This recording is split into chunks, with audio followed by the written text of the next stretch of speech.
Warahmatullahi wabarakatuh. Di sini saya dan kelompok saya akan menjelaskan materi tentang problematika ekonomi keuangan syariah. Baik, yang pertama di sini saya akan menjelaskan tentang pengertian e-commerce. E-commerce berasal dari dua suku kata, yaitu singkatan dari elektronik dan e-commerce.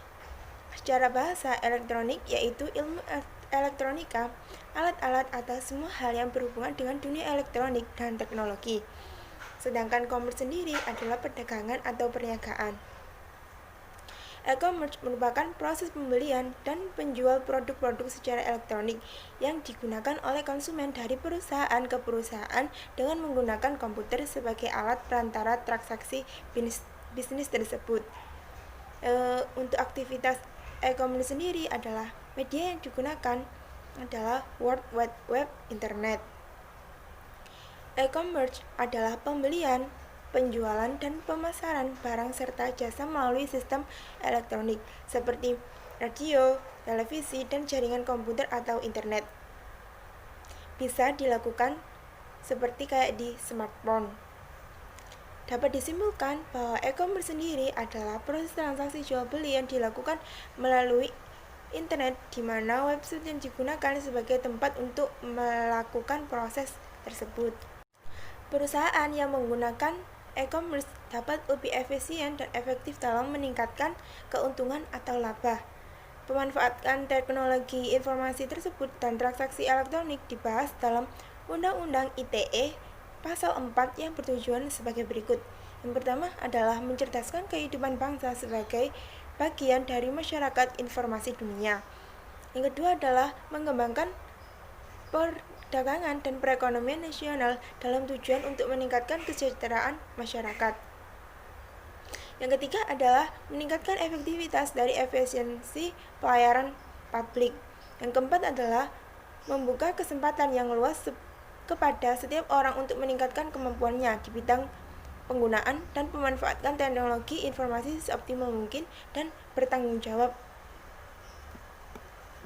Yang kelima adalah memberi rasa aman, keadilan, dan kepastian hukum bagi pengguna dan menyelenggarakan teknologi informasi. Yang selanjutnya yaitu aspek-aspek fikih dalam e-commerce. Yang pertama yaitu akad jual beli tidak tunai atau al-bai'u al-mu'ajjal yang terjadi antara pemilik produk dengan pembeli. Yang kedua yaitu akad ijarah atau jual manfaat atau sewa manfaat atau sewa jasa pemasaran. Yang selanjutnya yaitu fikih muamalah reseller dan dropshipper. Yang pertama di sini yaitu reseller dalam perspektif fikih muamalah. Reseller sesuai istilah terdiri dari dua suku kata, yaitu re dan seller. Re artinya lagi atau kembali, dan seller artinya penjual. Jadi secara terminologi, reseller artinya penjual yang menjual kembali. Menurut ulama, skema reselling diperbolehkan dengan memenuhi ketentuan berikut. Yang pertama yaitu kriteria objek jual produk yang tidak tunai dan al-mausufah fi dhimma, itu harus halal dan jelas kriterianya agar tidak termasuk produk horor atau tidak jelas yang dilarang dalam Islam. Yang kedua yaitu memenuhi unsur ijab qabul atau sigot yang menunjukkan keinginan jual beli dan ridho kedua belah pihak. Yang ketiga yaitu skema akad yang berlaku dalam transaksi reselling itu terdiri atas dua akad, yakni akad antara reseller dan supplier adalah akad jual beli tunai atau cash. Yang keempat, penjual harus menjelaskan secara jujur tentang objek jual beserta harganya. Begitu pula reseller harus menjelaskan dengan jelas dan terbuka kepada konsumen. Yang terakhir yaitu idealnya pembeli diberikan hak khiar atau opsi untuk membatalkan atau melanjutkan transaksi. Di sini yaitu dropshipper dalam perspektif muamalah. Dropshipping merupakan suatu sistem jual beli di mana penjual menjual produk yang tidak dimiliki dan tidak memiliki persediaan atau stok barang. Sedangkan penjual hanya bermodalan sampel dari barang yang dimiliki oleh supplier, biasanya berupa foto yang kemudian akan dipasarkan kepada konsumen. Jika barang tersebut terjual, maka penjual membeli barang dari supplier dengan meminta tolong kepada supplier untuk mengirimkan barangnya atas nama penjual. Yang selanjutnya yaitu konsep sistem dropshipper atau dropshipping.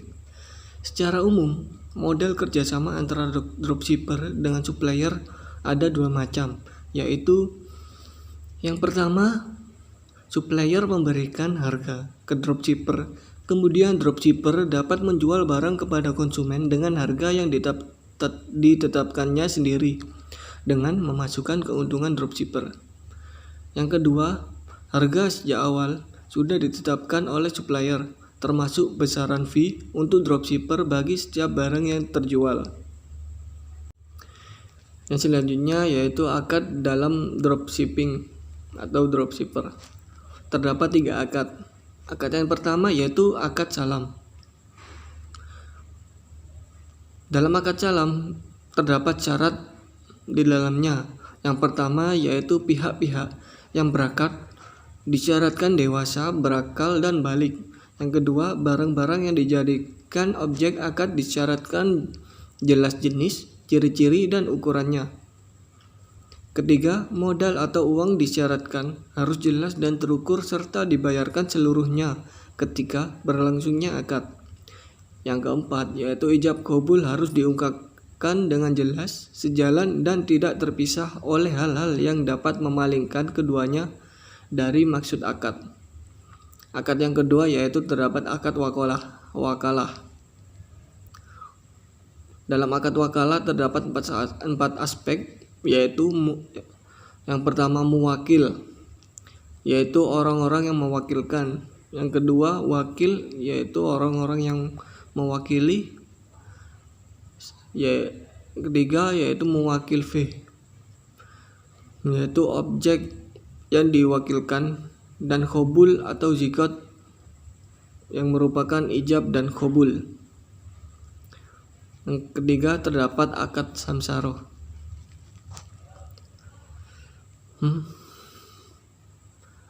Dalam akad samsaroh disyaratkan sebagai berikut. Yang pertama yaitu mengetahui pekerjaan yang diminta. Yang kedua, cakap dalam melaksanakan pekerjaan. Yang ketiga, bekerja atas izin yang memberikan wewenang. Jika tanpa izin, maka tidak berlaku pekerjaannya. Yang keempat yaitu syarat-syarat mengenai objek transaksi dan kompensasi. Penjelasan yang terakhir adalah tentang hibrid kontrak dan ruang lingkupnya.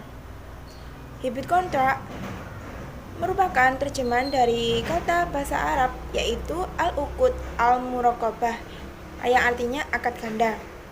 Selain istilah akad murakkab, ada beberapa istilah yang digunakan oleh ahli fikih dan memiliki hubungan kesamaan dengan pengertian akad murakkab. Di antaranya yaitu al-uqud al-mujtami'ah yang artinya akad-akad yang terkumpul, al-uqud al-muta'addidah akad multijenis, al-uqud al-mutakarrimah akad yang berulang-ulang, al-uqud al-mutakilah yaitu akad yang saling bercampuran satu dengan yang lain, dan yang terakhir adalah al-uqud al-mutalitah yaitu akad yang bercampuran. Secara umum, hibrid kontrak merupakan sebagai himpunan dari beberapa akad kebendaan yang dikandung oleh sebuah akad, baik secara jami mengumpulkan atau terkumpul atau takabuli timbal balik, sehingga dari seluruh hak dan kewajiban yang ditimbulkan dipandang sebagai akibat hukum dari satu akad. Dalam menggunakan hibrid kontrak di sini, ekonomi keuangan banyak dibicarakan oleh para ahli fikih. tentang keabsahan dari multi akad tersebut. Hal ini muncul karena sejumlah hadis Nabi SAW yang secara lahiriah menunjukkan larangan dalam menggunakan multi akad tersebut. Jadi dapat disimpulkan bahwa hibrid kontak merupakan kesepakatan dua pihak untuk melakukan atau melaksanakan suatu muamalah yang meliputi dua akad atau lebih, seperti akad jual beli dengan ijarah, akad jual beli dengan hibah, dan sebagainya. Sehingga dari semua akibat hukum dari akad-akad gabungan dan semua hak dan kewajiban yang ditimbulkan dikatakan satu kesatuan yang tidak dapat dipisahkan, yang sama kedudukannya dengan akibat hukum dari suatu akad. Secara umum, bentuk-bentuk dari hibrid kontrak dalam transaksi bisnis dan keuangan yaitu sebagai berikut. Yang pertama, hibrid kontrak dalam bentuk campuran dua akad atau lebih yang memunculkan nama baru. Contohnya adalah jual beli tawaruk dan jual beli al-wafa.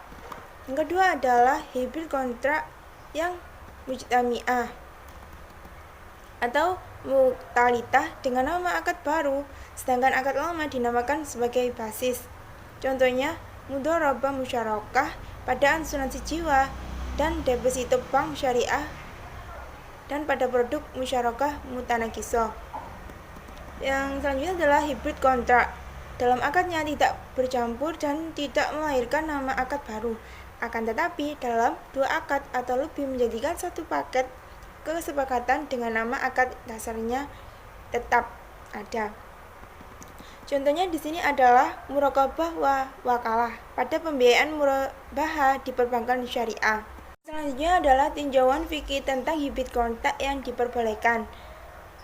Menurut Nazih Hamad, ada beberapa kriteria hibrid kontrak agar diperbolehkan secara syar'i, yaitu sebagai berikut. Yang pertama adalah hibrid kontrak tersebut bukan yang dilarang dalam nas. Maksudnya adalah ada dua teks dalam hadis pelarangan hibrid kontrak, yaitu berkumpulnya jual beli dengan hutang piutang dan berkumpulnya antara dua jual beli dalam satu akad. Menurut ahli fikih, sepakat bahwa tentang keharaman berkumpulnya hutang piutang dengan jual beli dalam satu kesepakatan.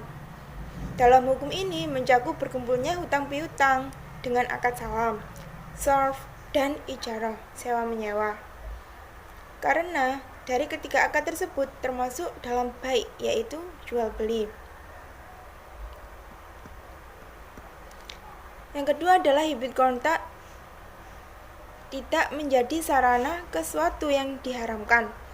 Dari kriteria yang pertama, menurut fuqaha dalam menyikapi hadis yang melarang tentang dua jual beli dalam satu akad, maka hukum dari keharaman dapat diberlakukan pada bentuk-bentuk hibrid lainnya yang mempunyai ilat yang sama berdasarkan qiyas atau dalil-dalil shot al-zariyah. Yang ketiga adalah hibrid kontrak tidak dijadikan sebagai hilah atau siasat untuk mengambil riba dengan jalan lain. Hibrid kontrak dijadikan sebagai siasat pada riba adalah haram, walaupun dalam bentuk lahirinya dibolehkan. Pengharaman akad bukan karena dari bentuk hibrid kontrak, yaitu dijadikan siasat sebagai untuk mendapatkan manfaat riba dengan jalan lain. Menurut Ibnu Qayyim menegaskan bahwa dalam hilah atau siasat bertujuan untuk ruh daripada akad, dan ia menjadikan akad sahih atau batal. Contoh dari hibrid kontrak yang dijadikan hilah ribawi adalah jual beli inah, di mana seseorang menjual barangnya dengan cara ditangguhkan, kemudian ia membeli kembali barangnya dari orang yang telah membeli barang tersebut dengan harga yang lebih sedikit dari apa yang dijual. Namun ia membayarnya dengan harga kontan atau secara tunai sesuai dengan kesepakatan awal.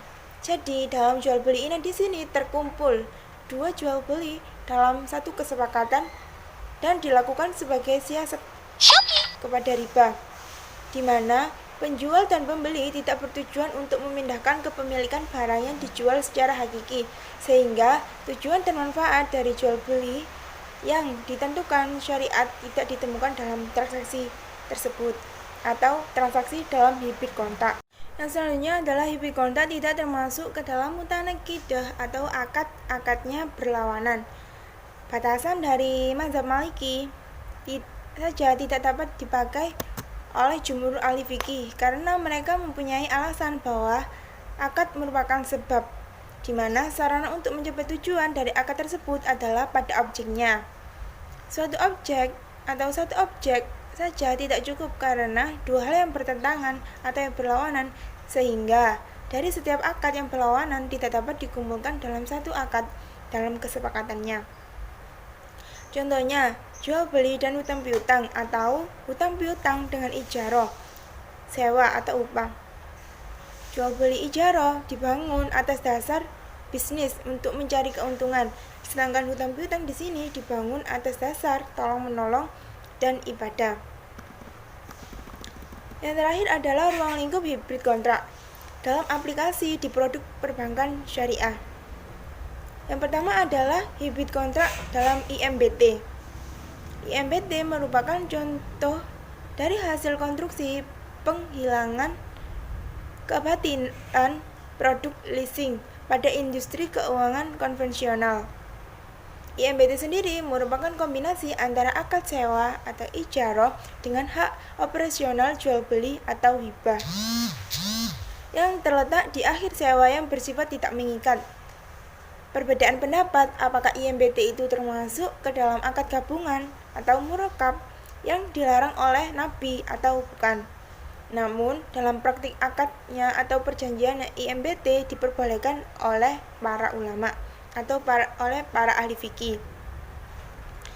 Untuk ketentuan IMBT sendiri, pihak IMBT itu yang melakukan al-ijarah al-muntahiyah bi al-tamlik harus melakukan akad ijarah terlebih dahulu. Akad pemindahan kepemilikan baik dengan jual beli atau pemberian dan hanya dilakukan setelah akad ijarah itu selesai. Janji pemindahannya sendiri yang disepakati dalam akad ijarah adalah wa'ad, yang hukumnya tidak mengikat.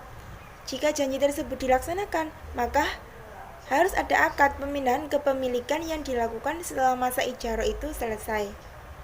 Jadi ijarahnya itu harus diselesaikan terlebih dahulu untuk melakukan wa'ad tersebut atau melakukan janji tersebut.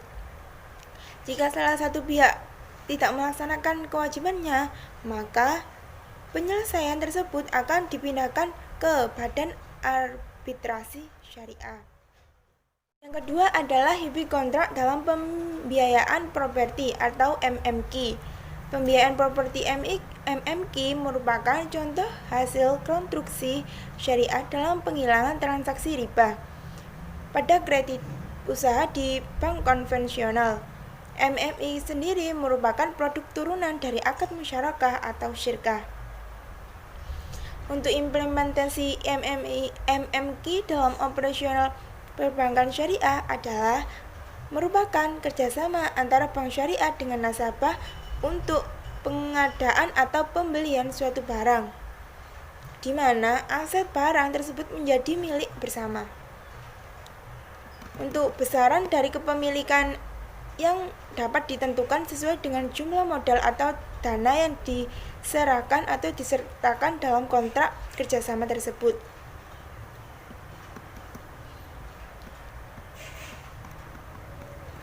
Yang ketiga adalah hibrid kontrak dalam syariah card. Merupakan hasil konstruksi penghilangkan kebatilan produk kartu kredit pada perbankan konvensional.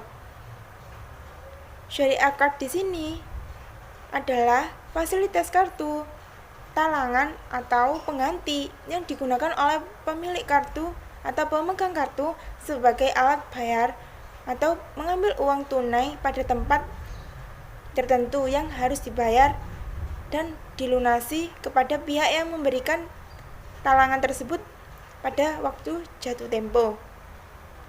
Jadi, syariah card dapat diartikan sebagai kartu yang berfungsi sebagai kartu kredit yang hukumnya berdasarkan prinsip-prinsip syariah.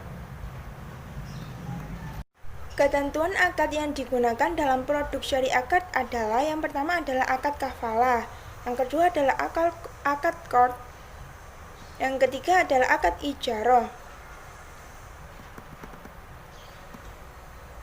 yang keempat adalah hibit kontrak dalam pembiayaan takeover. Takeover atau pengalihan utang yaitu pemindahan utang nasabah dari bank atau lembaga keuangan konvensional ke lembaga keuangan syariah. Akad takeover di sini dapat dilakukan melalui 4 alternatif. Yang pertama adalah LKS memberikan qard kepada nasabah. Dengan qard tersebut, nasabah itu melunasi kreditnya atau melunasi utangnya. Dengan demikian, aset yang dibeli dengan kredit tersebut menjadi milik nasabah secara penuh. Kemudian, nasabah itu menjual asetnya kepada pihak LKS atau lembaga keuangan syariah. Dan dengan hasil penjualan itu, nasabah melunasi qardnya kepada LKS. LKS kemudian menjual kembali secara murabah aset yang telah menjadi miliknya tersebut kepada pihak nasabah dengan pembayaran secara angsuran atau dicicil. Alternatif yang kedua adalah LKS membeli sebagian aset nasabah dengan izin lembaga keuangan konvensional, sehingga dengan demikian terjadilah syirka al-milk antara LKS dan lembaga terhadap aset tersebut. Alternatif yang ketiga adalah dalam pengurusan untuk memperoleh kepemilikan penuh atas aset, nasabah itu dapat melakukan akad ijarah dengan lembaga keuangan syariah apabila diperlukan. Lembaga keuangan syariah itu dapat membantu atau menelangi kewajiban nasabah dengan menggunakan prinsip-prinsip al-qard. Akad ijarah tersebut tidak boleh dipersyaratkan dengan harus terpisah dari pemberian talangan. Alternatif yang keempat adalah lembaga keuangan syariah memberikan qard kepada nasabah. Dengan qardnya tersebut, nasabah itu melunasi kreditnya. Jadi, aset yang dibeli dengan kredit tersebut menjadi milik nasabah penuh. Nasabah menjual aset tersebut kepada LKS dan dengan hasil penjualan itu, nasabah melunasi qardnya kepada LKS, menyewakan aset yang telah menjadi miliknya tersebut kepada nasabah dengan akad al-ijarah al-muntahiyah bi al-tamlik.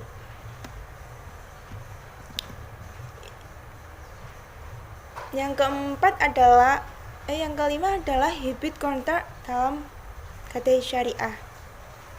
Gadai syariah merupakan hasil konstruksi penghilangan kebatilan pada pegadaian konvensional. Rahan atau gadai adalah menahan barang sebagai jaminan atas utang. Barang yang ditahan atau barang yang masuk ke dalam rahan gadai tersebut memiliki nilai ekonomis, maka pihak yang menahan memperoleh jaminan untuk dapat mengambil kembali seluruh atau sebagian utangnya.